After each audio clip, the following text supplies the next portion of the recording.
অপরাধীকে অপরাধী বলে যখন সমাজে উন্মোচন করে দেওয়া হয়, এতে কি আপনাদের সমস্যা আছে?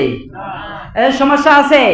যদি সমস্যা থাকে আমাকে বলবেন, নোটিশে দিয়ে যাবেন, হুজুর আল্লাহর ওয়াস্তে মাপ চাই, আপনি আমার পিতার নামে বলবেন না, আপনি আমার দলের নামে বলবেন না, আপনি আমার বাবার ভাইয়ের নামে বলবেন না, আপনি আমার নেতার নামে বলবেন না।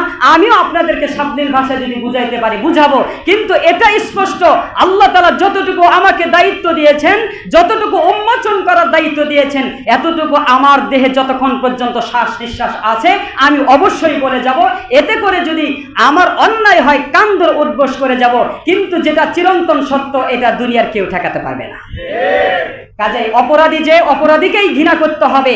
আল্লাহ যেখানে স্পষ্ট করেছেন খুনির শাস্তি খুনির বিনিময়ে হবে, চোরের শাস্তি হাত কাটা হবে, মদখোরের শাস্তি 40টা দোরা হবে, জিনাখোরের শাস্তি অর্ধেক পুঁতে ফেলে তাকে হত্যা করা হবে। যেখানে আল্লাহ তাআলা পাপকেও ঘৃণা করতে বলেছেন, পাপীকেও শাস্তির কথা বলেছেন, আপনি কেন খ্রিস্টানদের কথায় আপনি এখনো আপনার অন্তর থেকে মুছে ফেলতে পারেন নাই যে পাপকে ঘৃণা করো, পাপীকে নয়? এটা বিশ্বাস করা মানে কোরআনের সরাসরি আপনি বিরোধিতা করা।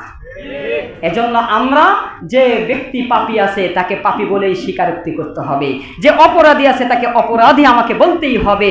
আপনি জবানে না বলতে পারলেও অন্ততপক্ষে আমলের মাধ্যমে প্রকাশ করতে হবে। যারা জবানে প্রকাশ করে তারা জবানে প্রকাশ করবে, যারা মুখে প্রকাশ করা মুখে প্রকাশ করবে, যারা কার্যকলাপের মধ্যে প্রকাশ করা তারা কার্যকলাপের মধ্যে তাদের বিরোধিতা করবে। আর তাও যদি না পারে অন্ততপক্ষে জালেমকে অন্তর দিয়ে ঘৃণা করবে। এটা ঈমানি দায়িত্ব। সুতরাং আমি অনেক সময় আপনাদের সামনে এইভাবে বলে যাই, হয়তো অনেকের আপনাদের নেগেটিভ বা এরকম লাগতে পারে, এজন্য আমি আজকে আপনাদেরকে এই কথা, এটা আপনাদের সন্তান হিসাবেই বললাম যে জালেমকে জালেমই বলতে হবে, অপরাধীকে অপরাধীই বলতে হবে।